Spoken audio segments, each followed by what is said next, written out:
Que a paz e o amor do Mestre Jesus esteja com todos. Obrigado, meus irmãos, pelo carinho de todos. Vocês vão ver que tá meio verdinho aqui, né? Em volta, aqui, ó. É porque o croma deu uma fugidazinha aqui, mas toda semana tem isso. Isso faz parte. Vamos trabalhar para depois consertar isso. O que é importante aqui não é isso aqui. Esquece isso aqui. O importante é o que vai vir aqui, ó. Isso é que é o importante. É a mensagem trazida na noite de hoje do livro Vida Feliz, de Valdo Pereira Franco, pelo Espírito Joana de Ângeles. Vamos dar uma olhada, vamos refletir sobre essa mensagem de hoje. Mergulhe a mente quanto possível no estudo. O estudo liberta da ignorância e favorece a criatura com o discernimento. O estudo e o trabalho são as asas que facilitam a evolução do ser. O conhecimento é mensagem de vida. Não apenas nos educandários podes estudar. A própria vida é um livro aberto que ensina a quem deseja aprender. Temos aqui encerradas várias lições que nós... Deixa eu só entrar aqui, senão um pouquinho paturou a briga.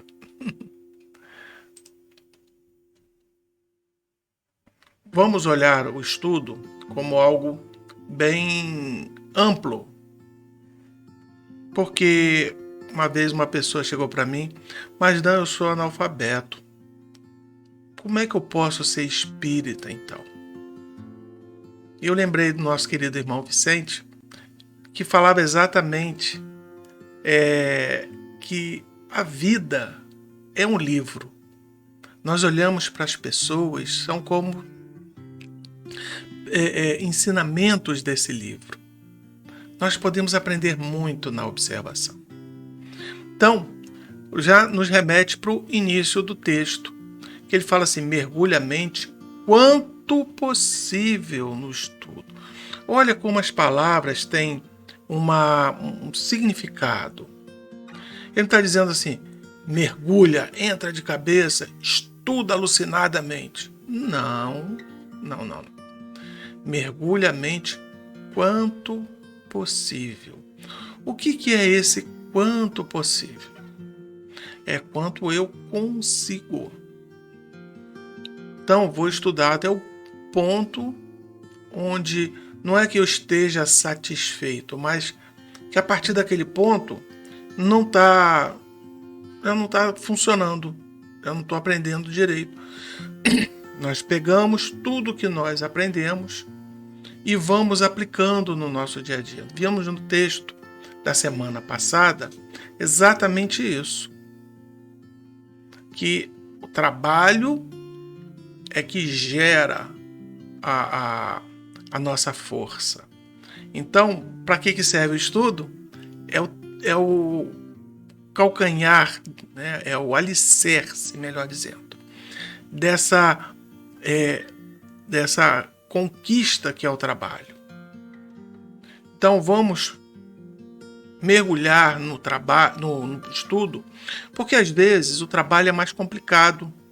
Às vezes nós estamos mais caidinhos, né? Isso faz parte. Às vezes as situações não são propícias. Então precisamos do estudo para quê? Mudar esse entendimento.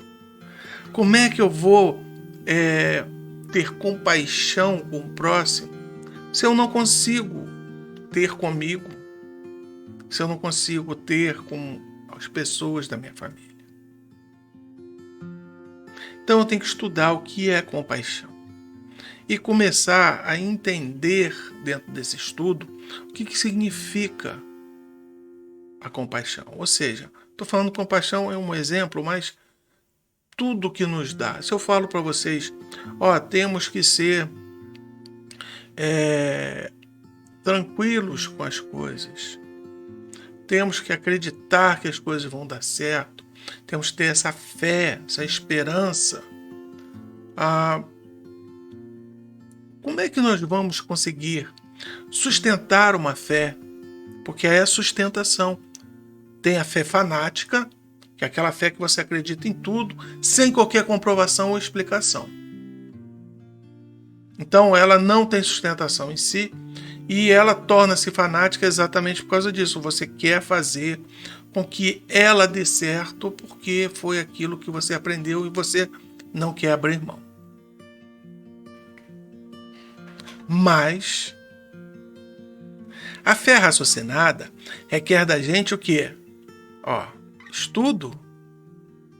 Porque o estudo vai nos direcionar, vai nos fazer compreender que a nossa fé tem um alicerce, que a nossa esperança tem um porquê, que os nossos problemas, as nossas dificuldades têm uma explicação. Não é simplesmente sofrer por sofrer.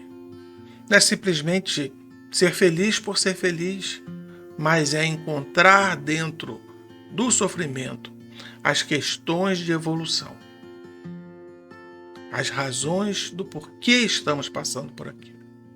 Então, a segunda frase fala exatamente sobre isso. O estudo liberta da ignorância e favorece a criatura com o discernimento. Gente, quando fala ignorância, não olhe pelo sentido pejorativo da palavra. Ignorância é quando nós não conhecemos, nós ignoramos uma determinada situação. Por exemplo, quando nós somos crianças, nós ignoramos que a tomada da nossa casa possa nos prejudicar, nos dar um choque. É uma ignorância que nós vamos aprender de dois modos. Estudando o que é eletricidade, estudando as pessoas que já tomaram choque, vendo esses exemplos, lendo essas pessoas, não é analisando, não é julgando, mas analisando, olhando, percebendo, absorvendo a experiência desses que já tiveram e, através desse estudo que nós fazemos, podemos não tomar esse choque e saber que é perigoso. Não precisamos experimentar o choque para saber que é perigoso. Então, na terceira frase ele fala: o estudo e o trabalho são as asas que facilitam a evolução do ser. Vejam que na semana passada falamos sobre o trabalho e hoje juntamos tanto o estudo quanto o trabalho. São essas asas. Por que o trabalho ele pode viver sozinho, porém o estudo não? Lembra? Trabalho é construção, trabalho são as obras. Então, a fé sem obras, a fé sem o trabalho, ou o estudo sem o trabalho, ele também não produz efeito. Porém, o trabalho sem o estudo, ele é dignificante. Fazendo uma caridade, aí um olhar novo. Tem pessoas que fazem ajuda aos pobres, fazem caridade, e às vezes estão com um interesse mesquinho, às vezes até. Mas lembre-se, mesmo os interesses mesquinhos daquela pessoa, mesmo tendo interesse na caridade feita, aquela pessoa provocou um trabalho. E quem recebeu aquele trabalho é grato àquela pessoa. Então, termos uma asa somente, como ele coloca aqui, e batermos só com o trabalho, não vamos voar bem. Tendo só com o estudo, também não vamos voar bem. O ideal é que tenhamos os dois para que seja um voo harmônico. Até porque bater com uma asa só é difícil. Tá? Mas é um exemplo e vamos nos manter dentro desse exemplo. Então, o trabalho sem o estudo, às vezes perde o sentido. Por exemplo, meus pais me dizem que eu tenho que ser uma boa pessoa, tenho que fazer coisas boas. E eu aprendo que aquilo ali é uma verdade. Mas por que eu tenho que ser assim? Se eu não me dedicar, se eu não estudar e compreender o porquê daquilo, o que vai acontecer é que a vida vai mostrar tantas coisas ruins que vamos ficar indignados e vamos colocar assim, mas por que eu aprendi tantas coisas boas? Os outros não aprenderam, estão fazendo tanta besteira e eu acabo pagando por essa besteira desses outros. Então não valeu a pena. Trabalho sem o estudo pode levar a esse tipo de inconformismo. Pode nos levar a questionamentos. Por isso que é importante o estudo para solidificar, para ser a base de todas as obras que iremos criar. Para que sejam obras longevas, duradouras, para que sejam obras das quais tenhamos orgulho no futuro. Então, na quarta, o conhecimento é mensagem de vida. Jesus, quando veio à Terra, ele falou, nada escreveu. Jesus exemplificou e nada escreveu. Mas por que Jesus não deixou nada escrito? Porque o que ele pudesse escrever naquela época, talvez saísse do conhecimento daquele povo. E o povo abandonasse porque as escritas eram muito longas e profundas. Então Jesus utilizou dos recursos que ele tinha, a oratória e os exemplos, que arrastam todo o nosso discurso. Ele é o fator que arrasta as nossas obras. Se temos um discurso bonito e temos obras ruins, para onde nós vamos ser arrastados?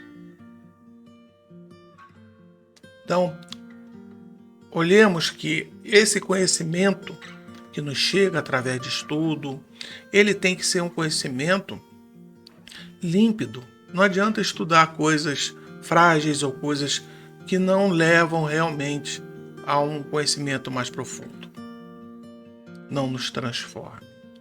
Então, o conhecimento é uma mensagem de vida. Saibamos ler, saibamos interpretar, saibamos olhar as situações, saibamos aproveitar o que a vida nos traz de melhor. Ele coloca aqui, não apenas nos educandários podes estudar.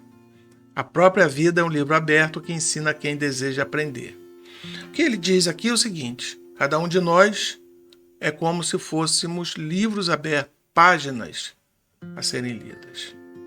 Quando estamos em contato com as pessoas, vemos nelas reflexos nossos.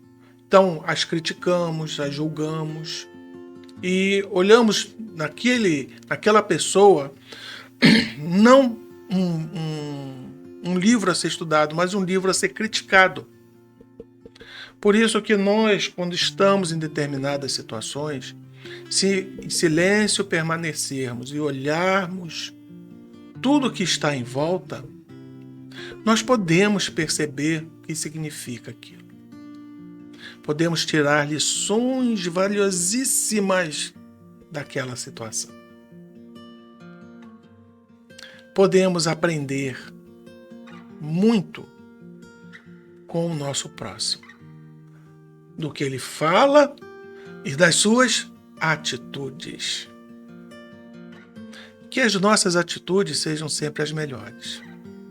Que nós possamos olhar para o próximo e respeitar aquele próximo, sabendo que ele talvez ainda não tenha noção e capacidade para compreender o que nós compreendemos.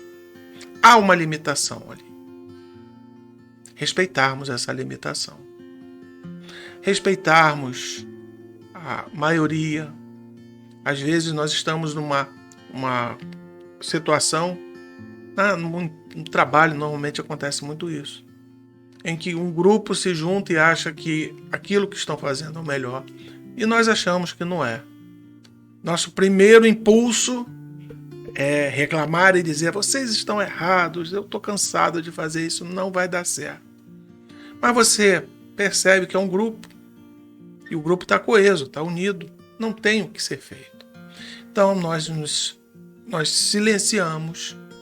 Se questionados, a gente dá a nossa opinião, mas também com a tranquilidade de saber que não seremos ouvidos.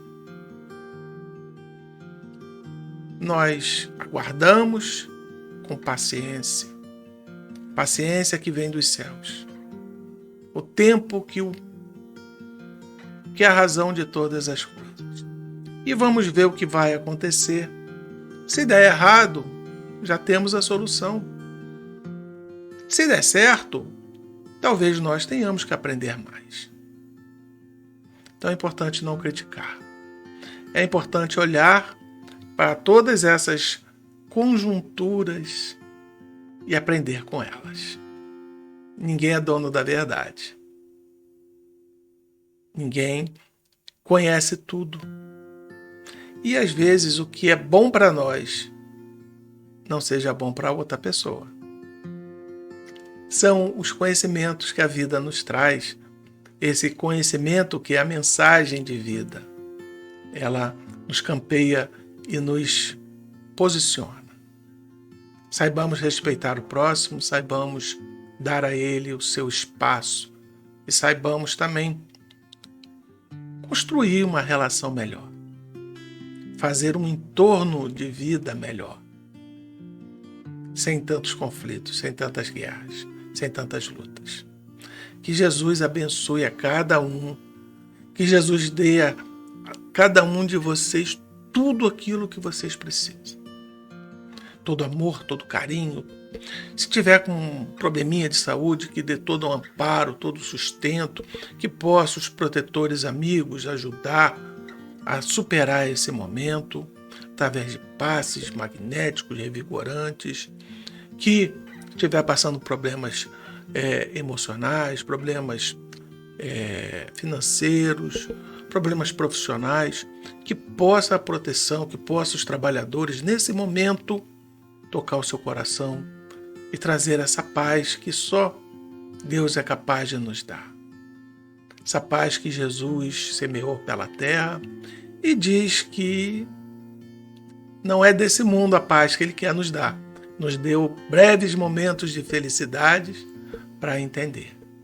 Que possamos olhar com os olhos daqueles que amam, daqueles que compreendem, e não os olhos fechados e cerrados só para aquilo que nós queremos. Jesus abençoe a todos. Vamos fazer uma prece, agradecer por esse momento.